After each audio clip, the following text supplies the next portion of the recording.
bahan yang kami teliti, yaitu zircaloy. Zircaloy itu merupakan bahan kelongsong elemen bakar nuklir yang dalam hal ini saya menelitinya untuk mengetahui pengaruh panas terhadap kerapuhan pada logam zircaloy 4.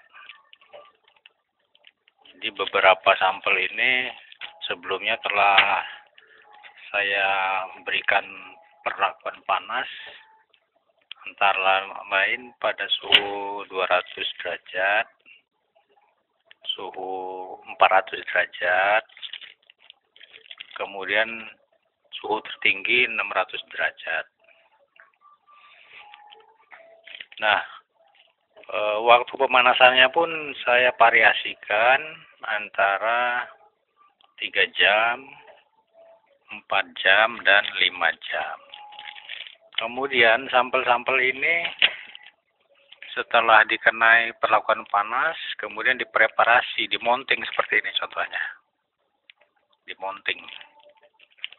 Nah, setelah dimonting, kemudian di-grinding. Saya mempunyai alat grinding. Ini polishing ini, alat polishing. Ini alat grindingnya ini.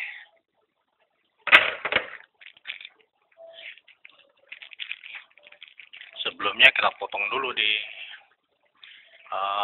diskatem ini,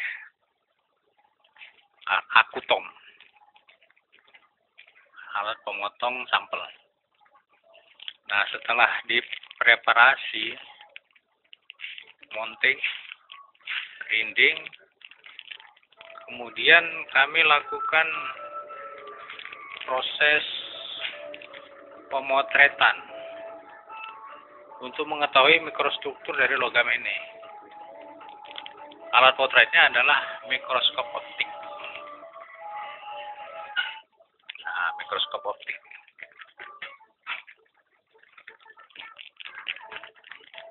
Jadi sampelnya ini kita tempatkan di sini.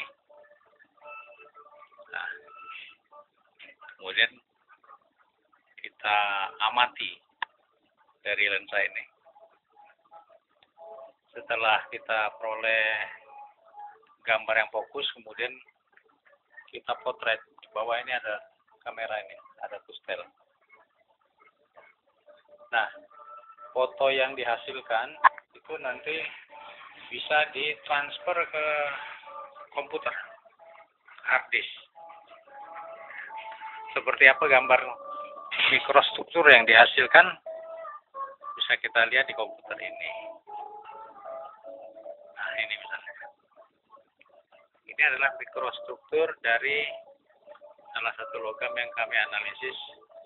Kalau yang ini logam aluminium 7075. Kita bisa melihat mikrostruktur dari logam zircaloy 4 yang saya teliti. Saya menempatkannya di hard disk. Nah, ini adalah logam zircaloy yang saya teliti. Saya menganalisis tebal lapisan yang terbentuk akibat dari perlakuan panas yang saya berikan itu. Nah, ini kita lihat. Ini adalah mikrostruktur dari zircaloy 4 hasil perlakuan panas pada suhu 200 derajat Celcius selama 5 jam. Nah, kalau yang ini hasil pengukuran tebal lapisan oksida. Itu ada yang ada merah-merah itu. Merupakan hasil pengukuran tebal lapisan oksida yang terbentuk akibat proses pemanasan. Kita lihat datanya di sini. 0,015, 0,015, 0,21, 0,022. Nah, ini nanti dari 5 kali pengukuran kita ambil rata-ratanya. Oleh sebab itu data ini saya copy paste ke Excel. Nah ini. Nanti dari sini bisa kita hitung rata-rata dari tebal lapisan oksida yang terbentuk pada masing-masing sampel itu. Kita bisa juga menghitung standar deviasi dan skala-skala statistik lainnya. Kemudian kita kembali lagi ke struktur mikro zircaloy 4. Bagaimana cara melakukan perhitungan ini nanti akan saya tunjukkan.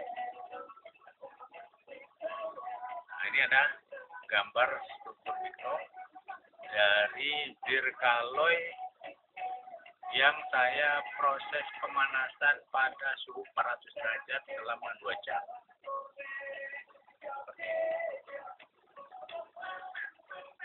Nah, ini lapisan yang terbentuk itu. Lapisan oksida itu terbentuk akibat proses pemanasan pada suhu 400 derajat. Makin tinggi suhu pemanasan itu, maka lapisan oksida ini akan makin tebal. Juga dipengaruhi oleh lamanya proses pemanasan. Makin lama pemanasan pada suhu tinggi, maka lapisan oksida yang akan makin tebal. Itu yang berakibat pada kerusakan atau kerapuhan dari suatu logam, dalam hal ini zircaloy 4. Kemudian bagaimana cara kita menghitung tebal lapisan oksida ini? Saya akan operasikan metode Jenko untuk menghitung grain size atau besar butir, termasuk juga tebal lapisan oksida. Di komputer ini sudah dipasang program Jenko Image. Ini kita klik ya. Nah, itu.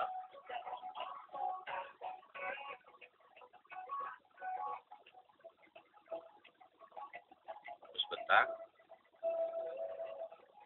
Nah, nih. Dia akan tampil seperti ini. Untuk mengawalinya kita tampilkan dulu gambar dari potret struktur mikro sampel yang telah kita potret mikrostrukturnya. Kita tampilkan hasil fotonya itu seperti apa. Kita klik image, lalu open. Nah, sini nyambung langsung ke file saya di hard disk. Kemudian saya ingin memilih sampel mana yang akan saya ukur tebal lapisan oksidanya. Saya ingin mengukur tebal lapisan oksida dari sampel yang belum. Dalam hal ini adalah zircaloy 4 yang dipanaskan pada suhu 600 derajat selama 4 jam. Kembali ke Jenko lagi. Pemanasan pada suhu 600 derajat selama 4 jam. Sampelnya adalah yang ini.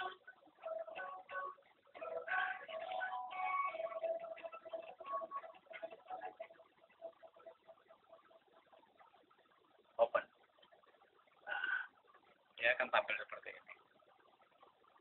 Kemudian kita bisa melihat yang mana lapisan oksida itu.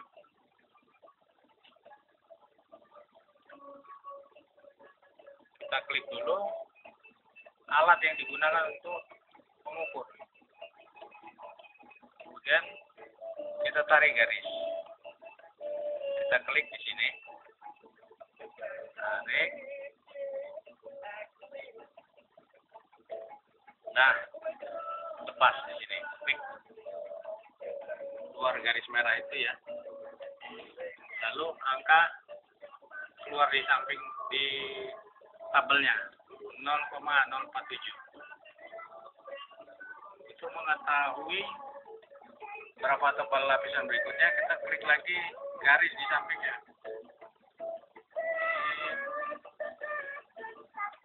Pas. berapa? 0,048 dan seterusnya. Nah, saya menarik garis ini sebanyak 5 kali perulangan. 3,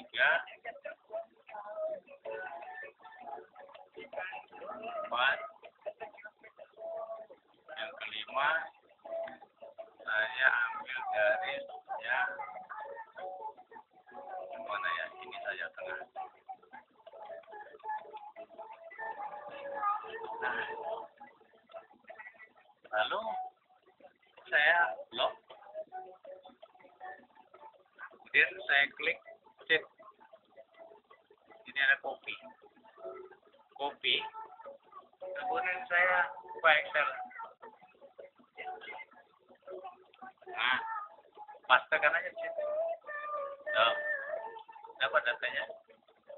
Tinggal satu sampel aja yang terakhir. Demikian cara menghitung tebal lapisan oksida pada logam zircaloy 4 hasil pemanasan pada suhu 200, 400, dan 600. Kemudian tebal lapisan oksida itu diukur dengan maksud untuk membandingkan sekaligus melihat perbedaan dampak pemanasan terhadap logam pada variasi suhu rendah, sedang, dan tinggi. Oke. Yang berikutnya sampel hasil metalografi ini setelah kita ukur tebal lapisan oksidanya, kita juga melakukan pengujian kekerasan mikronya. Alat yang digunakan di sebelah. Nah, ini.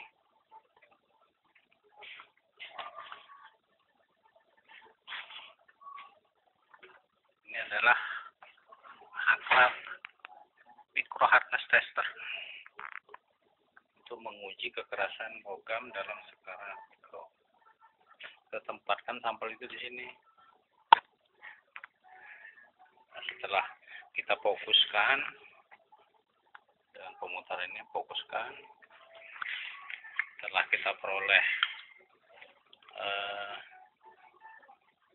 gambaran yang fokus, kemudian kita tembak.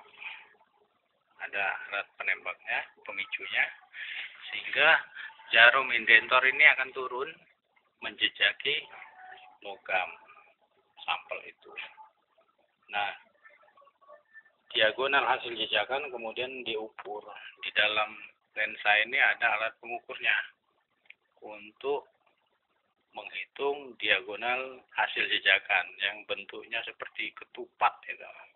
Kita ambil diagonal D1 dan D2, kemudian dijumlahkan dan dirata-ratakan.